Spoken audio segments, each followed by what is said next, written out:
Hola, it's Melissa from Kiwi Banana here, and today I wanted to talk to you about some things that I think you should know about Mexico, especially if you're going to come here as well anytime soon. Yeah, let's get started. So, it is one of the largest Spanish speaking countries in the world. Actually, I think it might be the largest Spanish speaking country in the world. Religion, right. About 90% of the people here identify with some sort of Christian religion, which is rather high compared to some countries in the world. And even just as religion goes, it's a rather high percentage of the population sort of believing in one type of religion. I think most of it is the Roman Catholic sort of religion. Now, the population here is about 120 million, and that, to me, is a lot of people. I don't know about you, but that is a lot of people. I mean, Mexico is a rather large country in size, and there are a lot of areas within Mexico. And, you know, some of the culture and the climate and that can change a lot going from region to region. But 120 million people, it's a lot. I mean, if you're in a city, you're going to feel that sort of impact. But when you're in a smaller populated town or living in the countryside, it's not, prevalence of people is not as prevalent. Is that even a thing? I'm in Playa del Carmen right now on top of a rooftop of a hostel that I'm staying in while I'm recording this. And, there's definitely a presence of people here, but it's not to the extent of something like Mexico City or even just Cancun, just down the road. Now, if you're going to be driving in Mexico, they drive on the right side of the road. So if you're not used to driving on the left, you'll have to do a bit of adjusting for that. And someone like myself, I am used to driving on the left, so that's a transition that I've had to make while being here. Not that I've actually had to drive, but I get around on a bicycle sometimes and still have to follow the road rules. Right, so pre-colonization, if that's what you want to call it, this place, Mexico, was home to many, I would consider, advanced civilizations, especially for their time. And after the invasion of Spanish people and some other European people, those civilizations have really diminished, mostly through war and disease. So that's why there's not as much of a prevalence of that now today in Mexico, but you can still find some forms of it in many areas of Mexican life. Right, so Mexico is probably one of the top places for World Heritage sites. There are many sites around Mexico. And it doesn't take much to find one nearby, wherever you are in Mexico. Now, it is also considered fourth in the world for biodiversity, and that is, with the plant life, the animals, and that live here. Birds tweeting as I say that.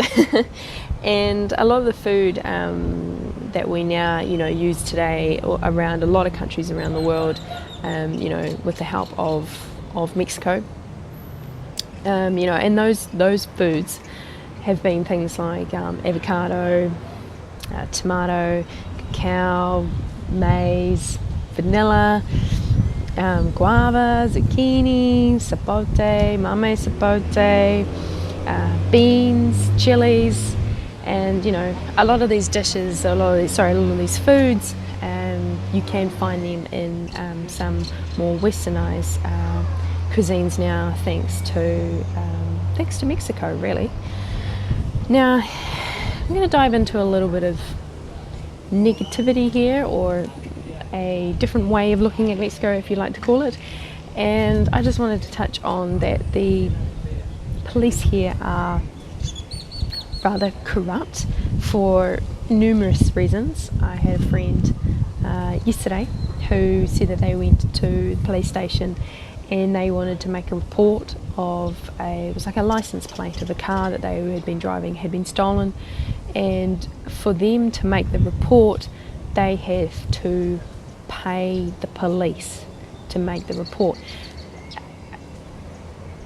Maybe there are some other countries in the world where you have to do that, but my understanding is that it's not usually normal around the world to have to pay the police extra fees to make a report of a crime. So, that money's not necessarily like this is what you pay. It's probably more like this is how much money I will do this job for you. And in Mexico the police, so I've been told, don't get paid a lot from the government, and so I guess the police may be trying to justify it by asking for money because they don't get paid a lot from the government. But that is a video for another day. Anyway, moving on from that is another side to Mexico, and I'm sure many of you have heard of it, and that is drug cartels.